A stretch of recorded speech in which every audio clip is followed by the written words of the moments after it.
The first thing I heard that morning was the wind dragging dust across my porch. It came low and mean through the valley, rattling the loose boards beneath my boots and pushing red dirt against the legs of my chair. Out beyond the fence line, the sun was just beginning to rise over the broken hills east of Dust Creek, turning the sky the color of burnt copper. My horses stood quiet near the trough, their heads lowered, their breath pale in the chill. Most men would have called it peaceful. I knew better. Peace in that country was never something you owned. It was something you borrowed until someone stronger came along and tried to take it back. My name is Caleb Turner, and by then I had spent 7 years trying to become a man nobody talked about. I had 40 acres of stubborn land, 6 horses, a small herd of cattle, and a cabin I built with my own hands after leaving behind a life I didn't care to remember. Folks in Dust Creek knew me as the big rancher who came into town once a week, bought flour, coffee, nails, and kept his word shorter than a prayer before supper. That was how I liked it. A quiet man could survive.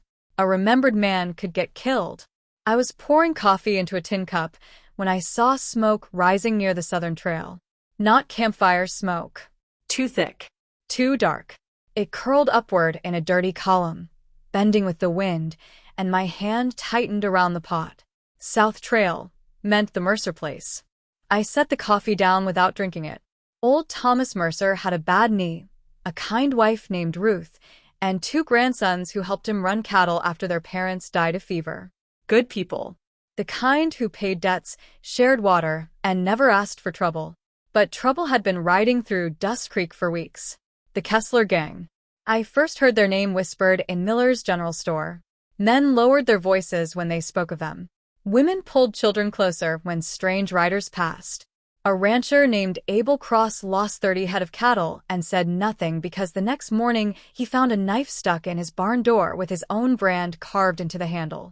That was how the Kesslers worked. They didn't just steal. They taught fear. I saddled my gray gelding, Samson, and rode south with my coat collar turned up against the dust. The Winchester stayed in the rack inside the cabin. I looked at it before leaving, same as I did every time there was trouble, and same as every time I walked away from it. I had made a promise years before. No more gunfights.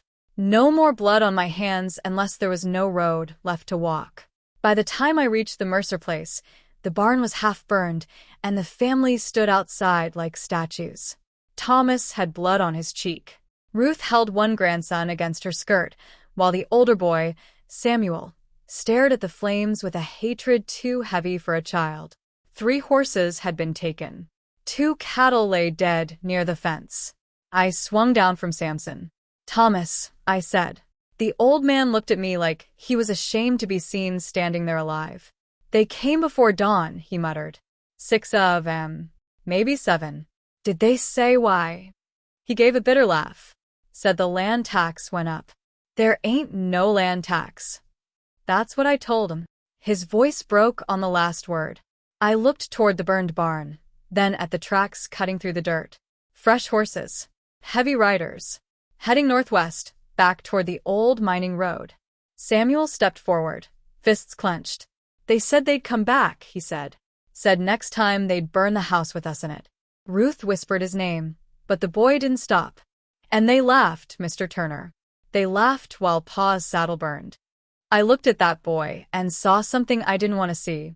Myself, many years before, standing in another yard, watching another fire, learning that the world didn't care how young you were when it decided to make you hard.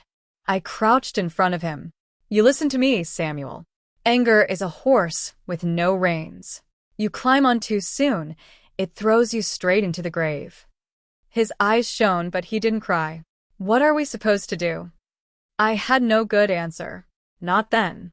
So I stood, helped Thomas move what could be saved, and stayed until the flames died down to black ribs and smoke. Before I left, Ruth touched my arm. "Caleb," she said softly, "they've been asking about you." That stopped me. "Who?" "The Kesslers." One of them asked Thomas if the giant rancher north of town still kept to himself. I looked at Thomas. He wouldn't meet my eyes. "What did you tell them?" "Nothing," he said. I swear it. I believed him. But belief didn't make my stomach any lighter. I rode into Dust Creek before noon. The town sat in a shallow basin between dry hills, one main street lined with false front buildings, hitching posts, a church steeple, and enough silence to make every creak of leather sound like a warning. People saw me coming and looked away. That was new. At Miller's store, the bell above the door gave a tired ring when I stepped inside. Henry Miller stood behind the counter, polishing the same glass jar he'd been polishing for 10 years. His wife, Clara, was stacking canned peaches on a shelf, but her hands trembled just enough for me to notice. "I need flour," I said. "Coffee. Salt. Box of cartridges." Henry looked up at that last word. "What caliber?" I held his stare. .44-40. The store went still. That was the cartridge my lever action took. Henry swallowed. "Haven't asked for those in a long time. Haven't needed them." Clara turned toward the window. "Caleb," she whispered. I followed her gaze. 3 riders had stopped outside. They weren't townsfolk. You could tell by the way they sat their horses, loose and arrogant, like every building on the street already belonged to them. One wore a black hat with a snakeskin band. Another had a scar dragging from his ear to his chin. The third was young, maybe 20, with a grin that hadn't yet learned consequences. Kessler men. The one in the black hat stepped down and came inside. He smelled of sweat, tobacco, and cheap whiskey. His spurs scraped the floor as he walked toward me, slow, deliberate, performing for the room. "Well now," he said. "You must be Caleb Turner." I didn't answer. He smiled wider. "Name's Wade Kessler." I had heard of Wade, younger brother of Boone Kessler, the man who led the gang. Wade was the kind of man who mistook cruelty for courage because nobody had yet made him pay full price for either. He looked me up and down. "They said you were big. Didn't say you were ugly, too." The young rider outside laughed through the open door. I picked up my sack of coffee from the counter. Wade moved closer. "You deaf, rancher?" "No." "Then maybe you're just rude." "Maybe." His smile faded. Henry's hand had gone white around the jar. Clara stood frozen by the shelf. Wade leaned in. "My brother's interested in your land. He can stay interested. That creek running through your north pasture could water a lot of cattle." "My cattle." "For now." I turned toward him then, slow enough that he saw I wasn't afraid, but not so fast he could claim I was looking for a fight. "Your men burned Thomas Mercer's barn." Wade shrugged. "Old man should have been more respectful. He's got children there. Then he should teach them respect too." I felt something old move inside me. Not rage. Rage was hot and foolish. This was colder. This was the part of me I had buried beneath fence posts, horse sweat, and quiet mornings. The part that understood men like Wade Kessler better than I wanted to. Men who would keep pushing until they met a wall that didn't move. I stepped close enough that he had to tilt his head back to look at me. "You tell your brother something for me." Wade's fingers twitched near his revolver. I lowered my voice. "You come for my land. You better bring more than threats." For a moment, nobody breathed. Then Wade smiled again, but it didn't reach his eyes. "There he is," he said softly. "That's the man Boone wanted to meet." He backed toward the door. "You got until sundown tomorrow, Turner. Ride out. Leave the land. Leave the cattle. Leave that pretty little creek. Do that, and maybe we let you keep breathing. And if I don't..." Wade stepped onto the porch, sunlight cutting across his face. "Then we make an example out of you." He mounted up, and the 3 riders turned their horses down the street. Nobody spoke until the dust settled behind them. Henry placed the box of cartridges on the counter with shaking hands. "Caleb," he said, "don't do this alone." I looked at him. Who else is standing? He had no answer. I paid for the goods and rode home with the cartridges heavy in my saddlebag. The sun was dropping by the time I reached my cabin. The wind had died, and that somehow felt worse. No sound but the creak of leather, the distant call of a hawk, and Samson's hooves stepping through dry grass. I unsaddled him slowly, fed the horses, checked the cattle. Then I stood in the doorway of my cabin and looked at the rifle hanging above the hearth. A Winchester Model 1873. Lever action. Walnut stock worn smooth from years of use. Steel darkened with age. A rifle built for hard country, and harder men. I hadn't touched it in years. I crossed the room and lifted it down. For a long while, I just held it. Then I sat at the table, opened the cartridge box, and began loading each round with steady hands. 1, 2, 3. Outside, the last light bled across the hills. 4, 5. 6. I could hear Wade Kessler's voice in my head. Maybe we let you keep breathing. I worked the lever once. The sound cracked through the cabin like a door closing on my old life. By sundown tomorrow, they'd come. And when they did, they would learn what every cruel man learns sooner or later. Some quiet men are quiet because they're afraid. Others are quiet because they know exactly what they're capable of. And I was done running from that truth. I slept less than an hour that night. Not because I was afraid of Boone Kessler. Fear, and I had known each other too long for that. Fear had ridden beside me in the war. It had sat with me in saloons where men smiled with murder behind their teeth. It had followed me across deserts, through fever, through gun smoke, and into more graves than I cared to count. No, what kept me awake was the quiet. That heavy, waiting kind of quiet that falls over the land before violence comes looking for a door to kick open. I sat at my table with the Winchester laid before me, a lantern burning low beside a cup of coffee gone cold hours earlier. Outside, the horses shifted in the corral. Every now and then, one of them snorted at the dark, and my hand moved toward the rifle before my mind caught up. Old habits. Bad habits. Useful habits. By dawn, I had made my decision. If Boone Kessler wanted my land, he would have to ride onto it and take it from me while I was still breathing. I walked the fence line first, checking every gate, every weak post, every shallow dip where a man could crawl low through the grass. My north pasture opened toward the creek, the same creek Boone had set his sights on. In dry country, water was worth more than gold. Men killed over gold because they wanted it. They killed over water because they needed it. That made my land dangerous. It also made it mine. The morning sun rose clean and hard, casting long shadows over the prairie.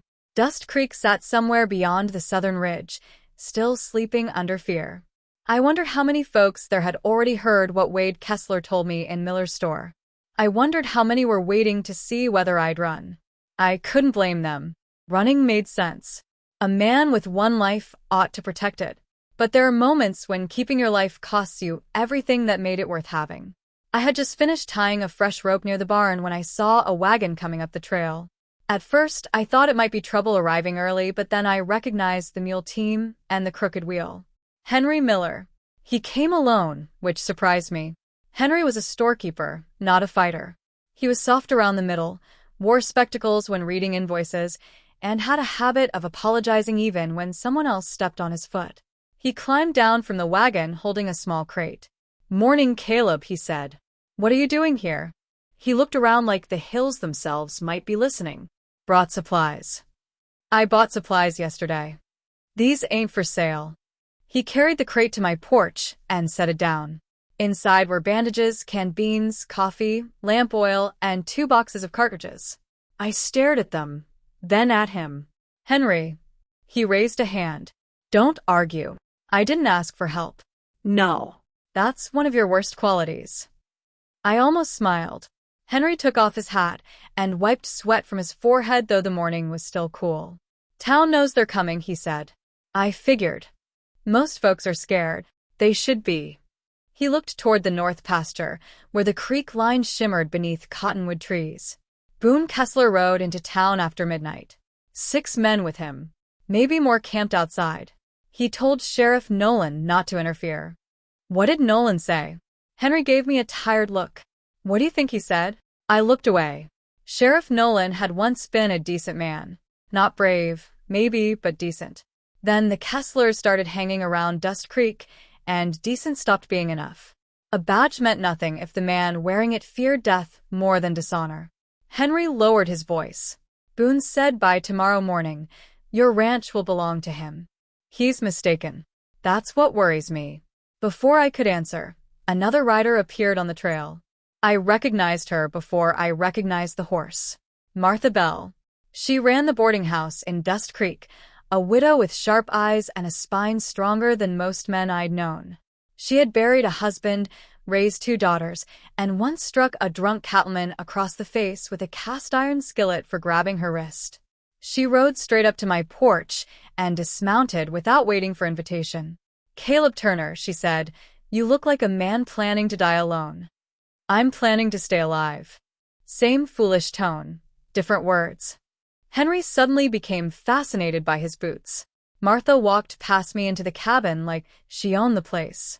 A moment later, she came back out holding my old shotgun from the corner. "This loaded?" No. "Then it's useless. I don't need you involved." She looked at me, and for a second, the sharpness faded from her face. "Yes, you do." That landed harder than I expected. I glanced toward Henry, then back at Martha. "This isn't your fight." "That's what everyone keeps saying." Her voice tightened. It wasn't Thomas Mercer's fight when they burned his barn. It wasn't Abel Cross's fight when they stole his cattle. It wasn't Clara's fight when Wade Kessler walked into our store and put his hand on her shoulder just to watch Henry swallow his anger. Henry's jaw clenched. Martha stepped closer. "They made it everybody's fight, Caleb. You're just the first man stubborn enough to stand where they can see you." I wanted to reject that. I wanted to tell them both to go home, lock their doors, and pray the storm passed over them. But storms didn't pass because good people hid. They only grew. By noon, there were 5 of us on my ranch. Henry stayed despite my objections. Martha refused to leave. Thomas Mercer arrived limping on his bad knee with Samuel beside him, the boy carrying an old single-shot rifle nearly as tall as he was. "No," I said the moment I saw him. Samuel stopped. Thomas looked ashamed but determined. Boy wouldn't stay behind. "He's a child." "I'm 14, Samuel snapped. "You're a child with a rifle." His face burned red. "I can shoot." "I don't care." Martha touched my arm. "Caleb." I turned on her. No. "I won't have a boy die on my land because grown men lost their courage." Samuel's eyes filled, not with tears, but fury. "My pa died 2 years ago," he said. "My ma too. Grandpa can barely walk. They burned our barn and told us they'd burn our house. You think I'm gonna sit inside and wait?" His words cracked open something in the air. I looked at Thomas, hoping he'd help me send the boy away. But the old man just looked tired. "I tried," Thomas said. I crouched in front of Samuel like I had the day before. "You ever shoot at a man?" No. "You ever watch one fall?" His mouth tightened. No. "Then listen careful. It ain't like hunting deer. It ain't like shooting cans off a fence. A man makes sounds. Sometimes he calls for his mother. Sometimes he begs. Sometimes he looks at you like he knows you took the rest of his life away." The boy's face went pale. Good. He needed to understand. "If you cross that line, Samuel, you don't come back the same. Not ever." He swallowed hard. "But if I don't fight, I don't come back at all." I closed my eyes for a moment. That was the kind of truth no child should know. When I stood, I took the single-shot rifle from him and checked it. "You stay behind the barn. You do not fire unless someone comes close enough to touch the door. You understand?" He nodded. I said, "Do you understand?" "Yes, sir." I handed it back. The rest of the day passed in preparation. Not heroic preparation. Not the kind they put in dime novels with men laughing death in the face. Real preparation was quiet and ugly. We moved the horses into the eastern pen, away from the main approach. We stacked sacks of grain behind the barn wall to stop bullets. Henry helped board the lower windows. Thomas and I dragged an old wagon near the creek trail, creating a narrow passage where riders would have to slow down if they came from the north. Martha filled canteens, tore cloth into bandages, and loaded the shotgun with hands steadier than Henry's. By late afternoon, clouds gathered over the western sky. Not rain clouds exactly, but heavy gray sheets that turned the sun pale and flat. The air smelled of dust, horse sweat, and something metallic, like the world itself was holding blood in its mouth. Then we heard the first shot. It came from far off, down toward town. Henry froze. A second shot followed. Then a third. Martha stepped onto the porch, shotgun in hand. They're starting early, she said. I grabbed the Winchester. No, I said. They're sending a message. A rider appeared on the southern trail, pushing his horse hard. For a moment, I raised my rifle, then lowered it when I saw the badge. Sheriff Nolan. He nearly fell from the saddle when he reached us.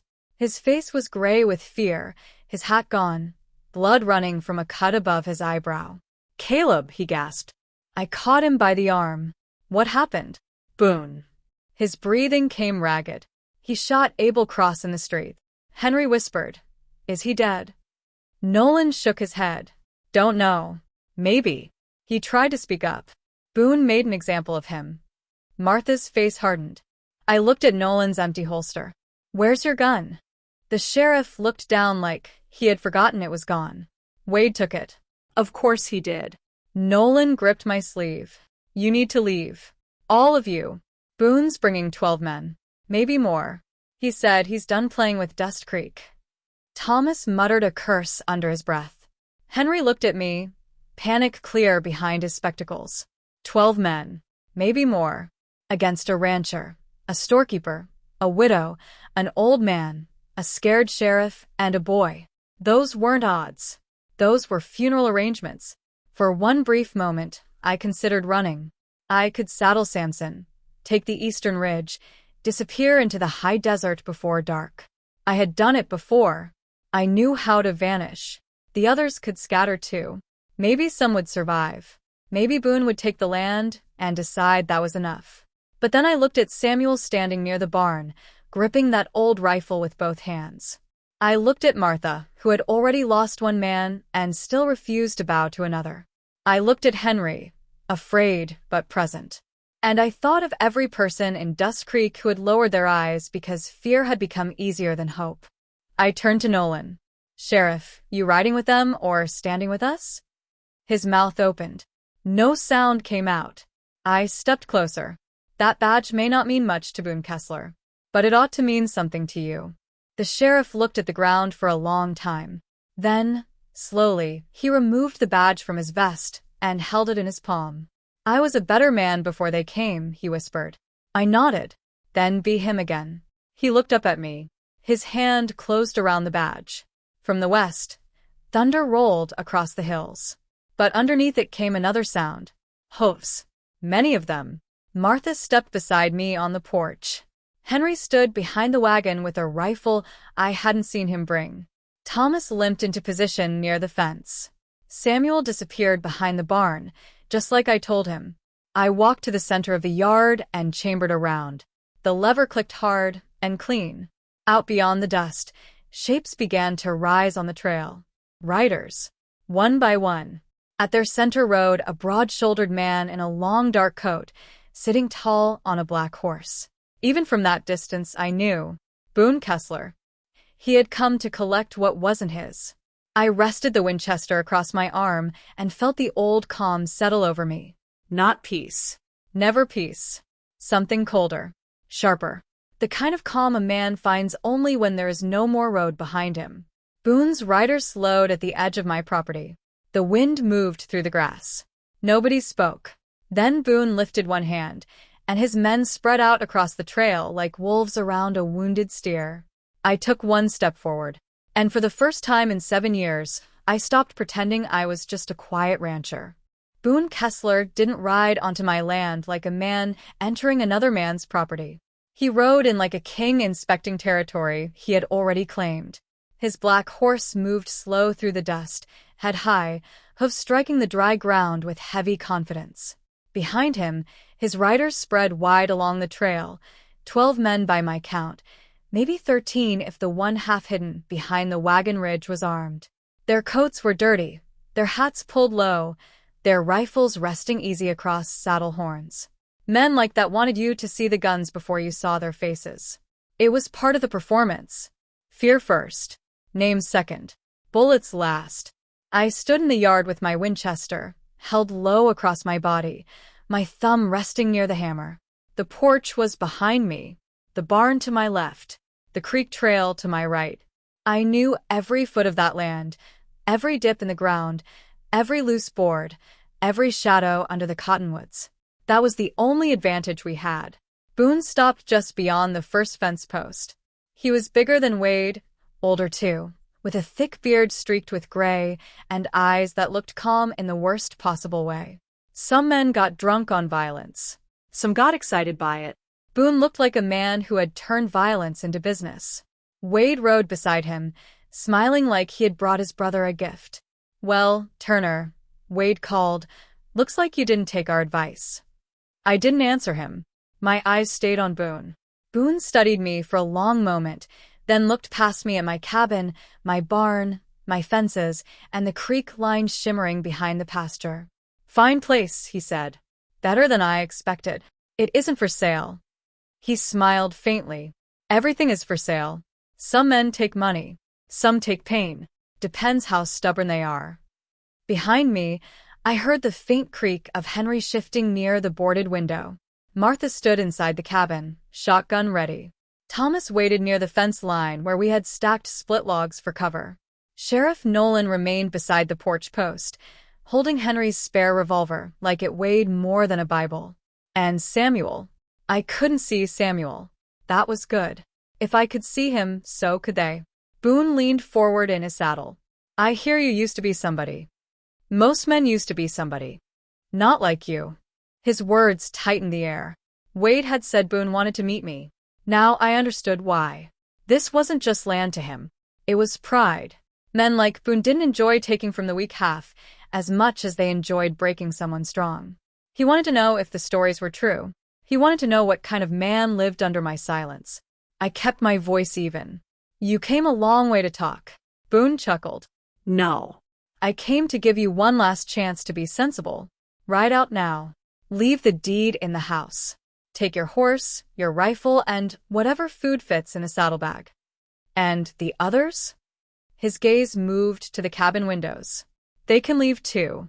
I'm not unreasonable." Martha's voice rang from the doorway. "You burned Thomas Mercer's barn with children inside the house." Boone looked toward her, almost amused. "Ma'am, if I had wanted children burned, they'd be buried by now." The shotgun clicked in Martha's hands. That sound made several riders straighten. Boone laughed softly. "You've got spirit. I respect that." "No," Martha said. "You notice it. That isn't the same thing." For the first time, Boone's smile disappeared. I raised my voice before the moment broke. "Get off my land." The wind moved between us. Dust crawled across the yard in thin streams. Boone sat back in the saddle. "You hear that, boys? Man gives an order like he's got an army behind him." A few of his riders laughed. Not all of them. That mattered. The men on the edges looked less certain than Wade. They had come expecting an old rancher to beg or run. Instead, they found rifles pointed from windows, a sheriff with a gun, and a man in the yard who wasn't blinking. Outlaws survived by smelling weakness. But they also knew danger when it stood still. Boone lifted one gloved hand. "Last chance." I cocked the Winchester. No. For half a second, the world held its breath. Then Wade went for his revolver. I fired first. The shot cracked across the ranch, like lightning hitting dry wood. Wade's revolver spun from his hand before he cleared leather, and he screamed as blood burst across his knuckles. His horse reared, nearly throwing him. Then the yard exploded. Boone's men opened fire all at once. Bullets tore into the porch rail, punched through the cabin wall, and snapped chunks from the fence posts. I dropped behind the water trough as splinters cut across my cheek. The Winchester kicked against my shoulder as I fired again, aiming not at shadows, but at movement, at the flash of steel, at the men trying to rush wide around the barn. Henry fired from the window. His first shot went high. His second hit a rider's saddle horn and sent the man cursing sideways. Martha's shotgun roared from the doorway, and one of Boone's men who had tried to dismount near the porch fell backward into the dirt, clutching his leg. She didn't hesitate. That surprised them. It surprised me too. Thomas fired from the fence line, slow and careful. He was old, but he had hunted long enough to know patience. Every time one of Boone's men exposed himself near the wagon ridge, Thomas sent a shot close enough to make him duck. Sheriff Nolan stood frozen for the first few seconds. Then a bullet struck the porch post beside his head, showering his face with wood dust. Something changed in him then. Maybe fear finally turned around. Maybe shame became heavier than terror. He stepped out, raised the revolver, and fired twice. One of Boone's riders dropped his rifle and grabbed his shoulder. Nolan stared, stunned by his own courage. "Move!" I shouted. He dove behind the porch just as another shot tore through the air where his chest had been. Boone remained mounted longer than any smart man should have, controlling his horse with one hand while firing with the other. He was good. Calm. Too calm. He didn't waste bullets. Each shot had purpose. One round struck the water trough inches from my face. Another knocked my hat clean off. I rolled left, worked the lever, and fired toward the black horse, not to kill the animal, but to force Boone back. The shot hit dirt near its front hooves. The horse reared, and Boone finally swung down, using the animal as cover. "Push right," Boone shouted. "Take the barn." 3 riders broke toward the barn in a hard rush. That was where Samuel was hiding. My stomach went cold. I rose from behind the trough and fired too fast. Missed the first man. Hit the second in the thigh. The third kept coming, low and quick, revolver in hand.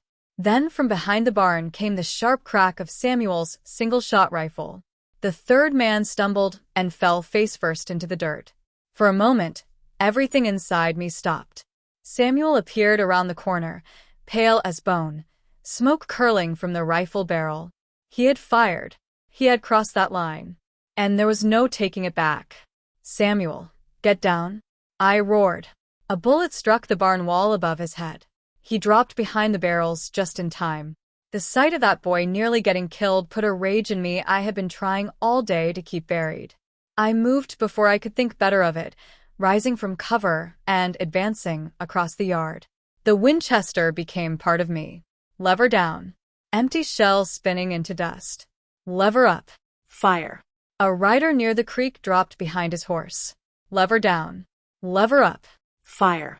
A man aiming at Martha's doorway jerked backward and fell against the fence. Lever down. Lever up. The sound became rhythm. Not anger. Not thought. Just action. I was halfway to the barn when Wade Kessler, bleeding from one hand, drew with the other. I saw him too late. His revolver came up, and for one clear second I knew he had me. Then a shot rang from the porch.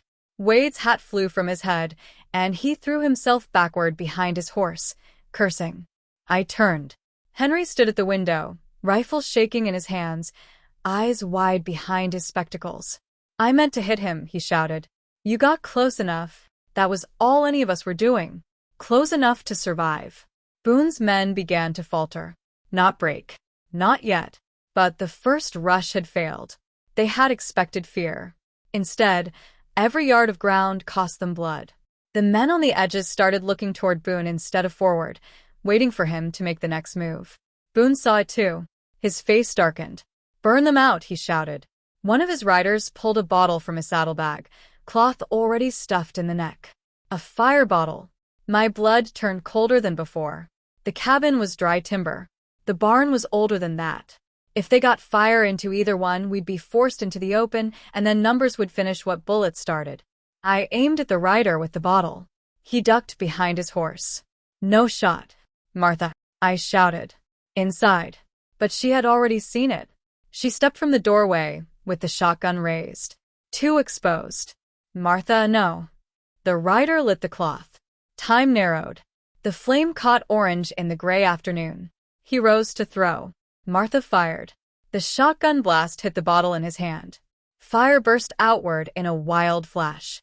The rider screamed as burning whiskey splashed across his sleeve.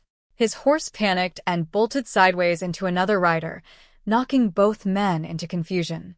For the first time, Boone Kessler looked truly angry. Not amused. Not calculating. Angry. "Enough," he bellowed.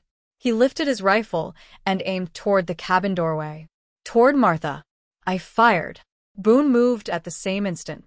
My shot tore through his coat sleeve instead of his chest. His rifle fired wild, striking the cabin roof. He looked at the torn cloth, then at me. Across the yard, our eyes met. There was no laughter in him now. Only promise. He raised 2 fingers to his mouth and whistled sharply. His men began falling back, dragging the wounded, firing as they retreated toward the trail. I didn't chase. Neither did anyone else. We kept shooting only long enough to make sure they kept moving. Within minutes, the gunfire thinned, then stopped. Dust hung over the ranch like dirty smoke. My ears rang. My shoulder ached. Blood ran warm down my cheek where splinters had cut me. The yard was torn to pieces, fence rails broken, trough leaking, porch scarred with bullet holes, earth kicked open by hooves and lead. But we were still standing. Henry stumbled out of the cabin, breathing hard. Martha leaned against the doorframe, shotgun lowered, face pale but steady. Thomas limped from the fence line. Sheriff Nolan sat on the porch steps, staring at the revolver in his hand as if it belonged to another man. Then I remembered Samuel. I ran to the barn. He was crouched behind the barrels, gripping the empty rifle, his whole body trembling. "Are you hit?" I asked. He shook his head. I checked anyway. Arms, chest, face. No blood. Then he looked past me, toward the man he had shot. His lips parted. "I killed him." I didn't answer fast enough. That was answer enough. The boy began to shake harder. I didn't. He was coming around the barn. I thought he'd. I took the rifle from his hands and pulled him against me before he could finish. "You did what you had to." He didn't cry at first. Then he did. Quietly, like he was ashamed of it. I held him there and looked over his shoulder at the yard, at the wounded men Boone had left behind, at the broken fence, at the trail where the Kesslers had vanished into the dust. We had won the first fight, but I knew better than to call it victory. Boone Kessler had not run because he was beaten. He had pulled back because now he understood. He knew my land would not be taken with threats. He knew Dust Creek had seen him bleed. And a man like Boone could not allow that lesson to stand. As the last dust cloud disappeared beyond the ridge, Sheriff Nolan walked up beside me. His voice was low. "He'll come back." I nodded. Yes. Martha stepped onto the yard, reloading the shotgun with calm, deliberate hands. "Then we'd better decide what kind of town we are before he does." I looked toward Dust Creek, hidden beyond the hills. For 7 years, I had tried to live apart from that town. But now its fear had ridden onto my land, and my fight had become its mirror. The Winchester felt heavy in my hand, heavier than it had that morning, because now it wasn't just mine. It belonged to every person waiting behind a locked door, wondering if anyone would stand between them and the men who owned fear. I looked at the others. "We go to town," I said. Henry blinked. Now. Thomas frowned. Boone's men could be waiting. "They are." Martha's eyes narrowed. "Then why go?" I looked at Samuel, then at the blood drying in the dust. "Because if Dust Creek doesn't stand tonight, there won't be a Dust Creek by morning." No one argued after that. The storm clouds rolled closer as we gathered ammunition, water, and courage none of us were sure would last. Then we rode south toward town. And somewhere ahead of us, Boone Kessler was planning how to make us pay. We rode into Dust Creek just as the sky turned the color of bruised steel. The storm hadn't broken yet, but it was close enough that you could feel it pressing down on your shoulders, thick in the air, heavy in the lungs. The wind had picked up again, dragging loose dust across the street in long, restless streams. Doors were shut, windows covered, not a soul in sight.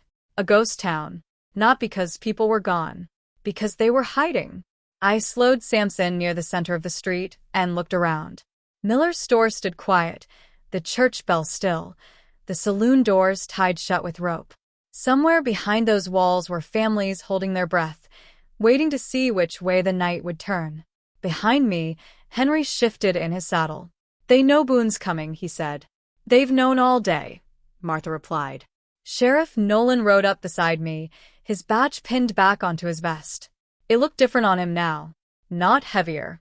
Not brighter. Just earned again. "We don't have time to wait," he said. "If Boone's regrouping, he'll hit the town hard." "He won't rush it," I said. "He'll want everyone watching." "Why?" "Because fear spreads better when it has witnesses." Martha nodded once. Then we give them something else to watch. That was the moment things changed. Not with gunfire. Not with shouting. With a decision. I dismounted in the middle of the street and turned toward the boarded houses. Come out, I shouted. My voice carried farther than I expected, bouncing off wood and glass, slipping through cracks and under doors. No response. I stepped forward, boots heavy against the dirt. I know you can hear me. Every one of you. A curtain shifted in an upstairs window. That man out there, Boone Kessler, he's not here just for my land anymore. He's here because he thinks this town belongs to him. A door creaked somewhere down the street. You hide tonight, you prove him right. Henry swallowed hard behind me. Martha stood firm, shotgun resting against her hip. I took another step. They burned Mercer's barn. They shot Abel Cross in the street. They walked into your homes and your stores and your lives like you were already beaten. A window opened. Just a crack. That stops now. Silence stretched. Then a voice came from behind a door. You don't know what you're asking. I turned toward it. I know exactly what I'm asking. The door opened just enough to show a man's face. Thin, tired, eyes full of fear and anger twisted together. They've got guns, Caleb, he said. More men than we do. Then we stopped counting, I answered. Because they've got something else too. What? Doubt. That hung there. Heavy. Real. They didn't expect resistance at the ranch, I continued. They lost men today. They bled. And men like Boone Kessler, they don't like bleeding where others can see. Another door opened. Then another. Clara Miller stepped out first, her hands trembling but her chin raised. Behind her came two older men, one carrying a rusted rifle, the other gripping a shovel like it was a weapon. Sheriff Nolan took a step forward. This is your town, he said. Not theirs. More movement. More doors. A young man with a bandaged arm stepped out, face pale but determined. I was there when they shot Abel, he said. I didn't do anything. His voice cracked. I won't stand there again. That was all it took. The fear didn't disappear. It never does. But something pushed through it. Something stronger. People began to gather in the street. Men, women, even a few older boys. Not soldiers. Not fighters. Just people who had finally decided they were done being afraid. I looked at them all and felt something shift inside me too. This wasn't my fight anymore. It was theirs. All right, I said. Listen close. Boone's coming. When he does, he'll expect you to scatter. To panic. To hide. I pointed toward the buildings. Barricade the lower windows. Keep your lights low. No one fires until they're close enough to hit. Make every shot count. Martha stepped forward. Women and anyone who can't shoot, stay inside. Help reload, carry water, treat the wounded. Thomas Mercer leaned on his cane. I can still shoot, he said. I know, I answered. Pick a position near the church. Good cover there. Samuel stood beside him, quiet now, older somehow than he had been that morning. I crouched in front of him again. You remember what I told you? He nodded. Stay behind cover. No heroics. Yes, sir. I stood and looked toward the far end of the street. The storm rolled closer. Thunder cracked across the hills. Then we heard it. Hoofs. Many of them. The sound came from the north road this time. Faster, louder, harder. Boone wasn't creeping anymore. He was coming straight through the front door. People froze. I raised my voice. Positions. The street emptied in seconds. Doors slammed shut. Windows darkened. Men took cover behind barrels, wagons, porch posts. The town held its breath again, but this time, it wasn't hiding. It was waiting. I stood in the center of the street. Alone. That was where Boone would look first. The riders appeared through the dust like shadows forming out of nothing. This time there were more of them. 15, maybe 20. Boone had brought everything he had left. Wade rode at his side again, his hand wrapped in cloth, his face twisted with rage. They slowed when they saw me. Just me. Standing there. Boone's horse stopped a few yards away. He looked around, eyes narrowing as he took in the silent street, the closed doors, the stillness. Where are they? He asked. Watching, I said. He smiled faintly. Still think you can turn this town into something it's not? It already is. Wade spat onto the ground. They're cowards. No, I said. They were afraid. And now? I lifted the Winchester slightly. Now they're tired of it. Boone studied me for a long moment. Then he nodded once, like he had reached a conclusion. All right, he said. Let's see. He raised his hand and dropped it. Gunfire exploded through the street. But this time it wasn't one-sided. Shots came from windows, from behind wagons, from rooftops. Not many, but enough. Boone's front line staggered as bullets struck close, forcing them to break formation. A horse went down near the church. One of the riders cursed and rolled into the dirt, scrambling for cover. Henry fired from the store window. Clara reloaded for him. Martha's shotgun roared from the boarding house steps. Sheriff Nolan moved along the side of the street, firing, reloading, shouting orders like a man who remembered who he used to be. And me? I moved forward, straight toward Boone. The world narrowed again. Lever down. Shell spins. Lever up. Fire. A rider to Boone's left dropped. Another pulled back, trying to regroup. Boone fired at me once. Missed. Twice. Close. Too close. I kept moving. Not running. Not rushing. Just walking through the storm. Wade raised his revolver with his good hand, aiming straight for my chest. I fired first. This time I didn't aim for his hand. Wade fell from the saddle without a sound. Boone saw it. Something broke behind his eyes. Not fear. Not yet. But something close to it. He shouted for his men to push forward, to break the line, to crush the resistance before it spread. But it was too late for that. The town had already chosen. People who had never fired a gun at another human being were holding their ground. And that changed everything. Boone realized it. I saw it in the way he looked around. Not at me, but at the town itself. At the doors that stayed closed. At the rifles that kept firing. At the fear that was no longer his to control. He backed his horse a step. Then another. He raised his rifle once more, aiming straight at me. And I knew this was the moment. The end of it. I lifted the Winchester. The storm broke. Thunder cracked overhead as rain finally fell, hard and sudden, turning dust to mud in seconds. We fired at the same time. The sound vanished into the roar of rain. For a heartbeat, I didn't know who had been hit. Then Boone's rifle slipped from his hand. He stayed in the saddle for a second longer, then fell. The street went silent except for the rain. The remaining riders hesitated, looked at Boone, looked at the town. Then one by one, they turned and rode. No one chased them. No one needed to. The fight was over. I stood there in the rain, the Winchester heavy in my hands, my chest rising and falling hard. Around me, doors opened slowly. People stepped out, careful, unbelieving. Dust Creek wasn't silent anymore. It was alive. Martha walked toward me first. Then Henry. Then Sheriff Nolan. Samuel stood behind Thomas, watching everything with wide eyes. I looked at Boone lying in the mud. Then at the people of the town. And for the first time since this started, I didn't feel like I was standing alone. The rain didn't stop for a long time. It fell hard over Dust Creek, washing blood into the dirt, softening the edges of broken wood, carrying away the sharp smell of gunpowder that still hung in the air. By the time the thunder rolled off toward the eastern hills, the town looked different. Not fixed, not whole, but changed. I stood in the middle of the street longer than I should have, the Winchester still in my hands, my fingers locked around it like I might need it again at any second. Boone Kessler lay where he had fallen, the mud dark around him, his coat soaked through. A man like that spent his life taking control of everything around him. In the end, he couldn't even control how he fell. I lowered the rifle slowly.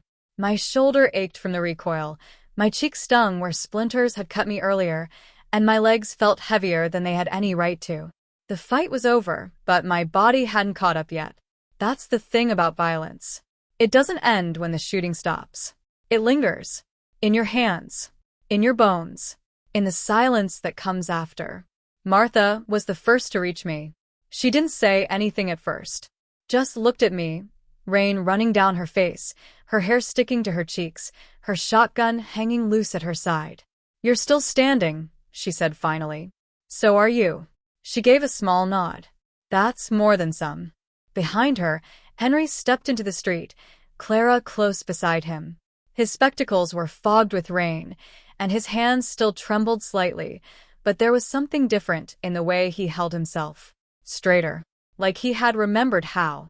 "I hit one," he said, almost like he didn't believe it. "You did," I answered. Clara squeezed his arm. "You saved me." Henry looked at her, then at me. "No," he said quietly. "We saved ourselves." That word hung there. We. I turned toward the church. Thomas Mercer sat on the steps, his rifle resting across his knees, his breathing slow but steady. Samuel stood beside him, staring at the ground where the man he had shot had fallen earlier. The rain had already begun to wash the blood away, but the memory wasn't going anywhere. I walked over. Thomas looked up. "We held," he said. "Yes, we did." He nodded once, then looked at Samuel. The boy hadn't moved. I crouched beside him. "You hurt?" I asked. He shook his head, but his eyes stayed fixed on the mud. "I didn't think it would be like that," he said. "No one does." His voice dropped. He was just there. And then he wasn't. I didn't lie to him. That's what it is. He swallowed hard. "I don't feel like I thought I would." Good. He looked at me, confused. "Good. If you ever feel proud of it, that's when you should be worried." He let that sink in. After a moment, he nodded slowly. Thomas reached out and rested a hand on the boy's shoulder. "He did what he had to," the old man said. I stood, letting them have that moment together. Across the street, Sheriff Nolan was organizing a few men to check the bodies, collect weapons, and make sure no one had been left alive who might cause trouble. He moved with purpose now, his voice firm, his shoulders squared. That badge meant something again. Not because of the medal, because of the man wearing it. I walked over to him. "How many?" I asked. "4 of theirs dead here," he said. 2 more wounded bad. Rest ran. "And ours?" He paused. "Abel Cross didn't make it." I closed my eyes briefly. "What about today?" 2 injured. 1 serious, but he'll live." I nodded. For what we had faced, that was mercy. Hard-earned, but mercy all the same. Nolan looked at me. "They won't come back," he said. No. "Not like that, anyway." No. He studied me for a moment. "You planning to stay?" It was a simple question, but it carried more weight than anything that had been said all day. For 7 years, I had lived outside this town, close enough to trade, far enough to avoid being part of anything. That had been my choice, my way of surviving. But survival wasn't the same thing as living.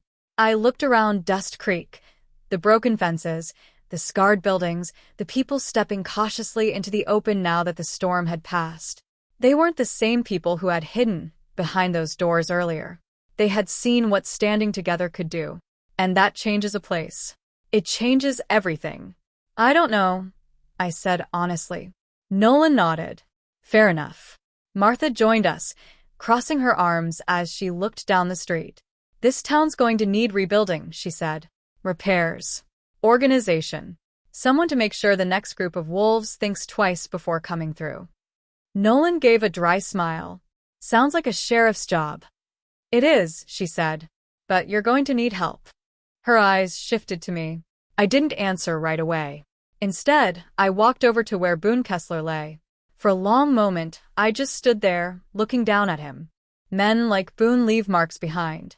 Not just on land or buildings. On people. On choices. On the way fear settles into a place and makes itself comfortable. I crouched and picked up his rifle, checking it out of habit before setting it aside. Then I reached down and closed his coat, not out of respect, but out of something else. Finality. "This is where it ends," I said quietly. Not just for him. For me too. The man I had been, the one I buried 7 years ago, had come back when the shooting started. I had needed him. There was no denying that. But now the question was whether I let him stay. or whether I built something better from what was left. I stood and turned back toward the town. People were moving now, checking on each other, clearing debris, talking in low voices that slowly grew louder. The silence was gone, replaced by something unfamiliar. Hope. It's a fragile thing, but it's louder than fear when enough people believe in it. Samuel walked toward me, slower this time. "Mr. Turner," he said. "Yeah." He hesitated. "Are you leaving?" I looked at him, at the determination still sitting behind his eyes despite everything he had just seen. "I haven't decided yet." He nodded like he understood more than he should. "I'm glad you didn't leave before." That hit harder than any bullet that day. I placed a hand on his shoulder. "You didn't leave either." He gave a small, tired smile. "No, sir." Martha stepped up beside us. "You don't get to disappear again, you know," she said. "That's so. That's so." Henry joined her, Clara at his side. "Town could use a man who knows how to stand," he added. I looked at all of them, at the faces that had been afraid that morning, at the same faces now, worn but stronger. And I realized something simple. I had spent years trying to outrun who I was. But who I was had just saved this town. Maybe the problem wasn't that man. Maybe the problem had been trying to bury him instead of guiding him. I let out a slow breath. "I'll stay," I said. Martha smiled. Henry nodded. Samuel looked like the weight on his chest had lifted just a little. Sheriff Nolan tipped his hat. "Good," he said. "Because we're going to need you." I looked down the street one last time. The mud would dry. The buildings would be repaired. The scars, those would stay a while longer. But they wouldn't define Dust Creek anymore. Not the way they used to. I rested the Winchester against my shoulder. Not as a burden. Not as a reminder. But as a tool. One I hoped I wouldn't need again. The sun began to break through the clouds, thin rays cutting across the wet ground, catching on windows, on faces, on everything that had survived the night. I took a step forward. Not away, but into it. And for the first time in a long time, I wasn't walking alone.